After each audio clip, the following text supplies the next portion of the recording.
বাংলাদেশিদের জন্য মালয়েশিয়ার শ্রমবাজার বন্ধ প্রায় 10 মাস। সমস্যা সুরাহা হয়নি, কারণ এখনও চলছে সিন্ডিকেট দৌরাত্ম্য। অভিবাসন সংশ্লিষ্টদের অভিযোগ, মালয়েশিয়া থেকে যে রেমিটেন্স আসে তার চেয়ে বেশি টাকা পাচার করে সিন্ডিকেট।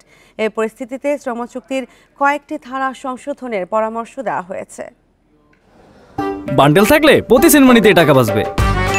বিকাশ সেনমানি বান্ডেল কিনে জিতুন প্রতি লেনদেনে। সৌদি আরবের পর বৃহত্তম শ্রমবাজার মালয়েশিয়া। প্রায় 15 লাখ বাংলাদেশি কর্মী রয়েছে দেশটিতে। 2024 সালের জুন থেকে বন্ধ রয়েছে মালয়েশিয়ার শ্রমবাজার। এর আগেও 4 বছর বাংলাদেশ থেকে কর্মী নেয়নি দেশটি। বাংলাদেশ ও মালয়েশিয়ার রিক্রুটিং এজেন্সির সিন্ডিকেট, দুর্নীতি ও অনিয়মের কারণে এই সিদ্ধান্ত। সিন্ডিকেটের কারসাজি বন্ধে শ্রমচুক্তি সংশোধনের পরামর্শ দিয়েছেন বিশেষজ্ঞরা।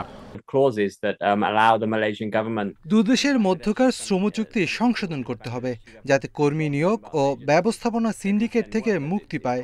তাদের অনিয়ম, দুর্নীতির কারণে অনেক শ্রমিকের জীবন ধ্বংস হয়ে গেছে। অভিবাসন সংশ্লিষ্টদের অভিযোগ, সিন্ডিকেটের কারণে রেমিটেন্স আসার থেকে বাংলাদেশ থেকে টাকা পাচার হয় বেশি। তাই মালয়েশিয়া আটকে না থেকে নতুন শ্রমবাজার খোঁজার তাগিদ দিয়েছেন তারা। বাংলাদেশ থেকে কর্মী নিয়োগের পদ্ধতি ছিল পুরোটা হচ্ছে দুর্বৃত্তপনা, পুরোটা হচ্ছে লুটপাট। এখানে হাজার কোটি টাকার পাচার হয়ে যায়।